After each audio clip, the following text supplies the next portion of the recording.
नमस्कार, मैं हुमायूं सिंह और आप देख रहे हैं नेक्स्ट 9 न्यूज। आज बात करने वाले हैं उत्तर प्रदेश के उपचुनाव को लेकर। जी हां, 9 सीटों पर उपचुनाव होने वाले हैं। ऐसे में सभी पार्टियां अपना दमखम दिखाती हुई नजर आ रही हैं, लेकिन माना यह जा रहा है कि इस बार का उपचुनाव जो अहम है वो क्यों है। आखिरकार इसके पहले भी उपचुनाव हुए थे, इतना जोर शोर कभी दिखाई नहीं दिया था, इसलिए ये चुनाव इतना अहम माना जा रहा है कि अयोध्या सीट पर भारतीय जनता पार्टी जब से हार गई, वहीं से सटे हुए क्षेत्र मिल्कीपुर और कटहरी में उपचुनाव होने वाले हैं और इसकी जिम्मेदारी योगी आदित्यनाथ ने उठा रखी है। तो ऐसे में पूरा जो समीकरण बन रहा है, इस बार उपचुनाव को बेहद महत्वपूर्ण माना जा रहा है। और वहीं मायावती 432 सीटों पर अपने प्रत्याशी उतारने के बाद एक भी सीट पर जीत नहीं दर्ज कर पाती हैं, तो कहीं ना कहीं उनके लिए भी ये उपचुनाव बेहद अहम है। चंद्रशेखर आजाद ने पिछली बार चुनाव में एक सीट जीती थी, जिसके बाद वो भी अपना दमखम दिखाना चाहते हैं, उनके लिए भी अहम है। अखिलेश यादव भी कहीं ना कहीं, तो जो समीकरण बन रहे हैं, सब लोग इस बार के लोकसभा चुनाव के तहत ही इस बार का उपचुनाव मापा जा रहा है।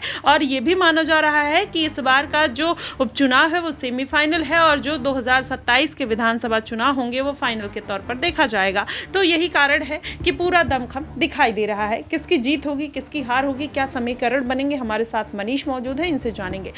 मनीष, किस तरीके से देखते हैं उत्तर प्रदेश के उपचुनाव को, और कौन कौन सी पार्टी इस बार मजबूत स्थिति में नजर आ रही है, और कितनी सीटें अखिलेश यादव निकालते हुए नजर आ सकते हैं या भारतीय जनता पार्टी कब्जा कर सकती है, क्या लगता है?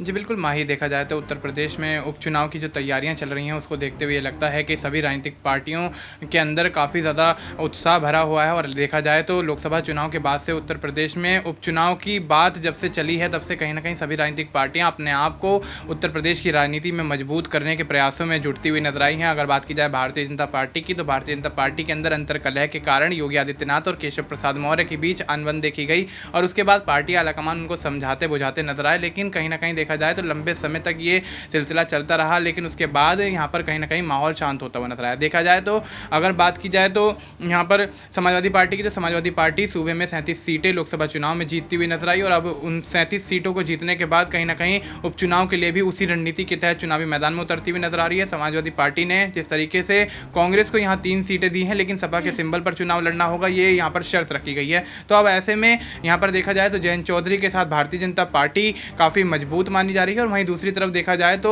दूसरे मजबूत कैंडिडेट के, मतलब ये कहें कि दूसरी मजबूत पार्टी के तौर पर या गठबंधन के तौर पर समाजवादी पार्टी और राहुल गांधी की कांग्रेस पार्टी यहाँ पर देखी जा रही है। और बाकी जो छोटे दल हैं वो थोड़ा बहुत यहाँ पर प्रयास जरूर करते हुए नजर आएंगे। लेकिन अगर बात की जाए मायावती की, तो लोकसभा चुनाव में पिछड़ती हुई नजर आई, करारी हार का सामना करती हुई नजर आई, एक भी सीट उनके खाते में नहीं आई। तो उसी हार का यहाँ पर कहीं ना कहीं बदला लेने के लिए मायावती एक बार फिर से चुनावी मैदान में अकेली उतरती हुई नजर आ रही है। बात की जाए आज़ाद की, तो आज़ाद भी कहीं ना कहीं जिस तरह से नगीना से सीट जीत दर्ज करते हुए नजर आए, बंपर वोटों से यहाँ पर जिस तरीके की जीत उन्होंने हासिल करी है, उसी जीत को दोबारा हासिल करने के लिए आज़ाद भी चुनावी मैदान में उतरते हुए नजर आ रहे हैं। सभी राजनीतिक पार्टियों की तैयारियां बहुत ही ज़्यादा बेहतर होती हुई नजर आ रही हैं। लेकिन देखा जाए तो यहाँ परिणाम जो आएंगे वो किसके पक्ष में आएंगे, ये भी एक बड़ा सवाल इस वक्त बनता हुआ नजर आ रहा है। जी बिल्कुल, कहीं ना कहीं ये सवाल बन तो रहा है। अब देखना ये होगा कि चुनावी नतीजे किसके पक्ष में आएंगे, ये देखना कहीं ना कहीं बेहद दिलचस्प होगा। फिलहाल उत्तर प्रदेश की राजनीति को लेकर आपका क्या कुछ कहना है, कमेंट बॉक्स में ज़रूर बताइएगा। फिलहाल के लिए बस इतना ही। देश और दुनिया की तमाम खबरों के लिए हमारे साथ बने रहिएगा